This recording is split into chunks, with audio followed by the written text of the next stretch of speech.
Hello friends, Tamil சினிமாலே இவங்க நிறைய super duper ஹிட்டான பாடல்களை பாடியிருக்காங்க. அது மட்டும் இல்லாமல் இவங்க பாடின பாடலுக்காக தேசிய விருதும் வாங்கியிருக்காங்க.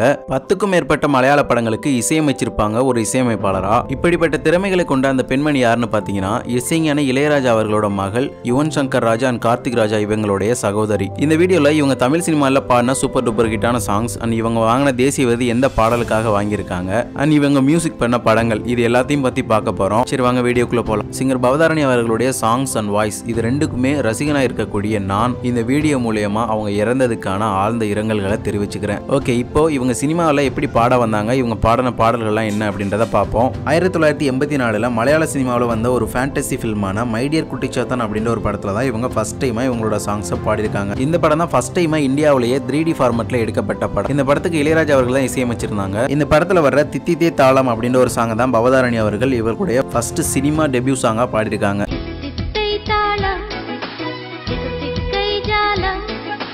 அடுத்து 1995 பிரபுதேவா ரோஜா இவங்கெல்லாம் சேர்ந்து நடிச்ச தமிழ்ல வந்த ராசையா அப்படின்ற ஒரு படத்துக்கு இளையராஜா அவர்களோட மியூசிக்ல ஒரு சாங் பாடியிருப்பாங்க. இவங்க கூட அருண்மொழி, எஸ்.என். சுரேந்தர் அப்படின்றவங்களாம் சேர்ந்து பாடியிருப்பாங்க. அந்த பாடல் தான் மஸ்தானா மஸ்தானா.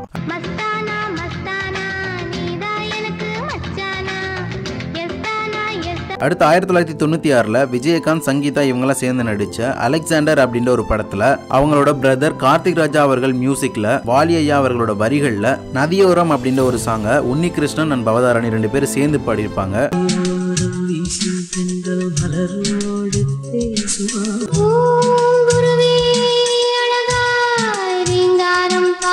அடுத்து 1997 பிரபு, கவுண்டமணி, மந்த்ரா இவங்கெல்லாம் சேர்ந்து நடிச்ச தேடினேன் வந்தது அப்படின்ற ஒரு படத்துல இவங்களுடைய குடும்ப மியூசிக் டைரக்டர்ஸ் யாருமே இல்லாம அதர் மியூசிக் டைரக்டரான சிற்பி அவர்களோட இசையில ஆப்ஸ் மலை காற்று அப்படின்ற ஒரு பாடலை சிங்கர் ஹரிஹரன் அவர்கள் கூட சேர்ந்து பாடியிருப்பாங்க. மலை காற்று வந்து நெஞ்சை கூசுதே. அடுத்து 2000 நாசர், ராதிகா, தலைவாசல் விஜய், சார்லி இவங்கெல்லாம் சேர்ந்து நடிச்ச கருவேலம் பூக்கள் அப்படின்ற ஒரு படத்துல அவங்களுடைய அப்பா இளையராஜா அவர்களோட இசையில புலமை பித்தன் அவர்களோட வரிகள்ல பல்லாக்கு வந்திருக்கு அப்படின்ற ஒரு பாடலை பவதாரணி அவர்கள் சோலோவா பாடியிருப்பாங்க.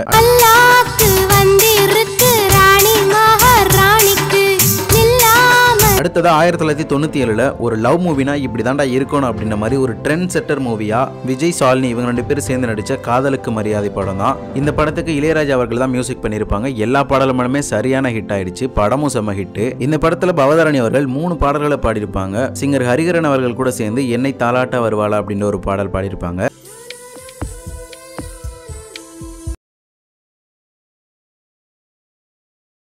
அடுத்ததா பவதாரணி மட்டும் சோலோவா இது சங்கீத திருநாளோ அப்படின்ற ஒரு சேட் வெர்ஷனான சாங் பாடியிருப்பாங்க.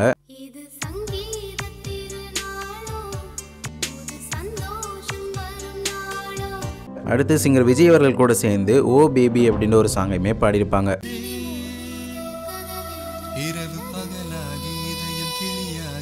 அடுத்தது 1999 பிரபுதேவா, சிம்ரன் இவங்களாம் சேர்ந்து நடிச்ச டைம் அப்படின்னு ஒரு படத்துக்கு இளையராஜா அவர்கள் தான் மியூசிக் பண்ணியிருப்பாங்க. பழனி பாரதி அவர்கள் தான் வரிகள் எழுதியிருப்பாரு. இந்த படத்துல சிங்கர் ஹரிஹரன் அவங்க கூட சேர்ந்து தவிக்கிறேன் தவிக்கிறேன் அப்படின்னு ஒரு பாடலை பவதாரணி அவர்கள் பாடியிருப்பாங்க.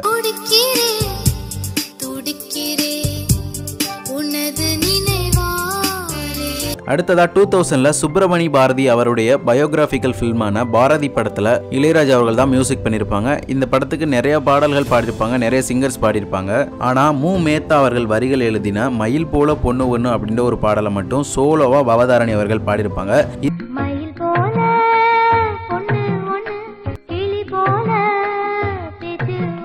இந்த பாடலுக்காக 2000 பெஸ்ட் ஃபீமேல் பிளேபேக் சிங்கருக்கான தேசிய விருது கிடைச்சிருக்கு. அடுத்ததா 2002 பார்த்திபன், தேவயானி, நந்திதாஸ் இவங்கெல்லாம் சேர்ந்து நடிச்ச படம் அழகி. இந்த படத்துல இளையராஜா அவர்கள் தான் மியூசிக் பண்ணியிருப்பாங்க. பவதாரணி அவர்கள் இந்த படத்துல 2 பாடல்கள் பாடியிருப்பாங்க. இந்த படத்துல உள்ள எல்லா சாங்ஸுமே சூப்பர் டூப்பர் ஹிட்டான சாங்ஸ். இந்த படமும் அப்படிப்பட்ட ஒரு படம் தான். சிங்கர் கார்த்திக் அவர்கள் கூட சேர்ந்து பவதாரணி அவர்கள் ஒளியிலே தெரிவது தேவதையா அப்படின்னு ஒரு பாடல் பாடியிருப்பாங்க.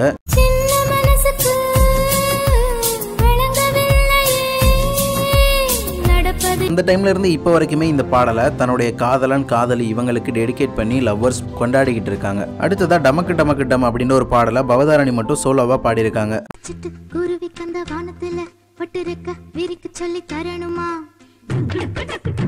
அடுத்ததா 2001ல விஜய், சூர்யா, தேவயானி இவங்களாம் சேர்ந்து நடிச்ச ஃப்ரெண்ட்ஸ் படம். இந்த படத்துக்கும் இளையராஜா அவர்கள் தான் மியூசிக் பண்ணியிருப்பாங்க. இந்த படத்துல சிங்கர் ஹரிஹரன் அவர்கள் கூட சேர்ந்து பவதாரணி அவர்கள் தென்றல் வரும் திசையை அப்படின்ற ஒரு பாடலா பாடியிருப்பாங்க. இது ஒரு அருமையான மெலடி சாங்.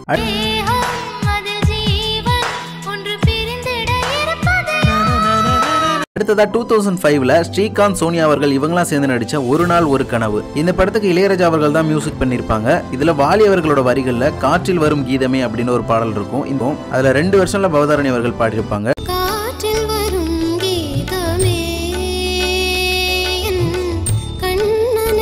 அடுத்ததா 2006ல பரத், அருண் விஜய், மல்லிகா கபூர் இவங்களாம் சேர்ந்து நடிச்ச அழகா இருக்கிறாய் பயமா இருக்கிறது அப்படின்ற ஒரு படத்துல அவங்களுடைய பிரதர் யுவன் சங்கர் ராஜா அவர்கள் தான் மியூசிக் பண்ணியிருப்பாங்க. இந்த படத்துல பவதாரணி அவர்கள் 2 பாடல்களை பாடியிருப்பாங்க. முதல் பாடல் அவருடைய பிரதரான யுவன் சங்கர் ராஜா அவர்கள் கூட சேர்ந்து கனவே கலைகிறது அப்படின்ற ஒரு பாடலையும், இரண்டாவதா யுவன் சங்கர் ராஜா, பாபி, ரீதா, ரேஷ்மி, ரஞ்சித், நவீன் மேத்தேவ் இவங்க கூட எல்லாம் சேர்ந்து இலையுதிர் காலம் அப்படின்ற ஒரு பாடலையுமே பாடியிருப்பாங்க.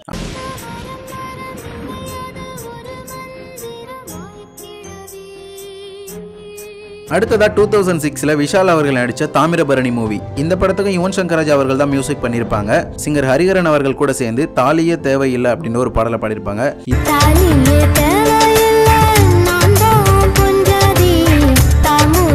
இந்த ஒரு பாடல் இப்போ வரைக்குமே லவர்ஸ் மத்தியில் அவ்வளோ ஒரு ஃபேமஸான சாங். இவங்களோட வாய்ஸ்ல கேட்க அவ்வளோ ஸ்வீட்டா இருக்கும். அடுத்ததா 2008ல வினீத் அவர்கள் நடிச்ச உளியின் ஓசை அப்படின்ற ஒரு படம் தான். இந்த படத்துக்கு இளையராஜா அவர்கள் தான் மியூசிக் பண்ணியிருப்பாங்க. இந்த படத்துல சிங்கர் ஸ்ரீராம் பார்த்தசாரதி இவங்க கூட சேர்ந்து காலத்தை வென்ற அப்படின்ற ஒரு பாடலை பவதாரணி அவர்கள் பாடியிருப்பாங்க.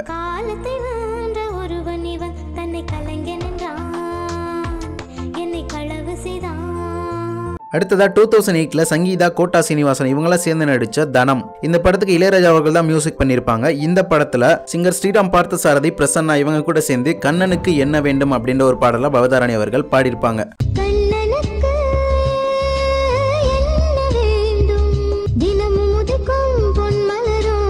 அடுத்ததா 2010ல பவதாரணி அவர்களுடைய சித்தப்பா பையனான வெங்கட் பிரபு அவர்கள் டைரக்ட் பண்ண கோவா படம் தான். இந்த படத்துக்கு இவர்களுடைய பிரதர் யுவன் சங்கர் ராஜா அவர்கள் தான் மியூசிக் பண்ணியிருப்பாரு. இந்த படத்துல இவங்க குடும்பத்துக்கான ஒரு ஃபேமிலி சாங் வரும். இந்த பாடல் வரிகளை எழுதினது வந்து கங்கை அமரன் அவர்கள் தான். இந்த பாடலை பாடினது கார்த்திக் ராஜா, வெங்கட் பிரபு, பவதாரணி, பிரேம்ஜி அமரன், யுவன் சங்கர் ராஜா இவங்க பிரதர்ஸ் அண்ட் சிஸ்டர்ஸ் இவங்க எல்லாருமே சேர்ந்து பாடியிருப்பாங்க. அந்த பாடல் தான் 7 தலைமுறைக்கும் அப்படின்ற ஒரு பாடல்.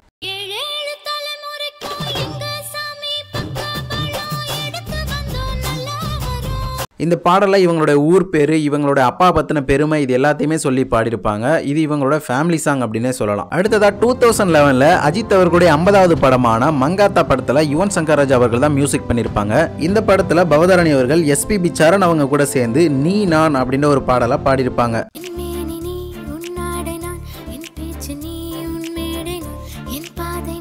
அடுத்ததா 2014ல கேவி ஆனந்த் அவங்களோட டைரக்ஷன்ல தனுஷ் அவர்கள் நடிச்ச அநேகன் மூவி தான். இந்த படத்துக்கு ஹாரி ஜெயராஜ் அவர்கள் மியூசிக் பண்ணியிருப்பாரு. எல்லா பாடல்களுமே சூப்பர் டூப்பர் ஹிட்டான பாடல்கள். இந்த படத்துல வைரமுத்து அவர்களோட வரிகள்ல பவதாரணி, திப்பு, தனுஷ், அபே, ஜோத் புக்கர் இவங்கெல்லாம் சேர்ந்து பாடின ஒரு பாடல் தான் ஆத்தாடி ஆத்தாடி. இந்த ஒரு பாடல் அவ்வளவு ஸ்வீட்டா இருக்கும். இவங்களோட வாய்ஸ் இன்னும் சூப்பரா மெருகேற்றும் அந்த பாடலுக்கு.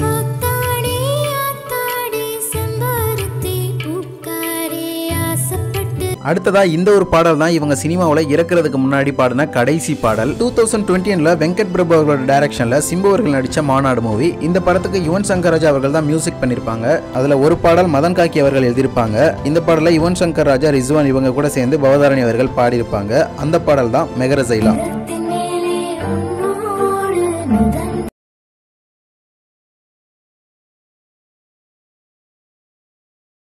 பவதாரணி அவர்களை ஒரு சிங்கரா அவங்க பாடின பாடல்களை பார்த்தோம். இதுக்கப்புறம் அவங்கள ஒரு மியூசிக் டைரக்டரா என்னென்ன படங்கள் பண்ணிருக்காங்க அப்படின்றத பார்ப்போம். பவதாரணி அவர்கள் இது வரைக்கும் அவங்களோட லைஃப் டைம்ல 10 படங்களுக்கு மியூசிக் பண்ணிருக்காங்க. அது என்னென்ன படங்கள்னு பாத்தீங்கன்னா மித்ரா மை ஃப்ரெண்ட், அவுனா தெலுங்கு ஃபிலிம், ஃபிர்மிலேங்கி ஹிந்தி ஃபிலிம், கியா கியா கன்னட ஃபிலிம், அமிர்தம் தமிழ் ஃபிலிம், இலக்கணம், வெள்ளச்சி, போரிட படகு, கல்வர்கள், மாயநதி இது எல்லாமே தமிழ் ஃபிலிம் தான். ஸோ இந்த 10 படங்களுக்கு தான் இவங்க மியூசிக் பண்ணிருக்காங்க. என்னதான் இவங்க இளையராஜா, யுவன் சங்கர் ராஜா, கார்த்திக் ராஜா, வெங்கட் பிரபு, பிரேம்ஜி இவங்களுடைய மகள் சகோதரியா இருந்தாலுமே இவங்களுக்குன்னு ஒரு யூனிக் வாய்ஸ் இருந்ததுனால தான் வேற மொழிகள்லையும் வேற மியூசிக் டைரக்டர்ஸ் படங்கள்லையும் பாடியிருக்காங்க. அண்ட் இவங்களோட வாய்ஸ் மற்ற சிங்கர்ஸ் போலயே அவ்வளோ பியூட்டிஃபுல்லா இருக்கும். அவங்களோட டிஃப்ரெண்டாகவும் இருக்கும். இவங்களோட வாய்ஸ் ஒரு கிளாரிட்டியான வாய்ஸ். இவங்களோட வாய்ஸை தான் இனிமேல் நம்ம மிஸ் பண்ண போறோம். Rest in peace Bhavadharani sister.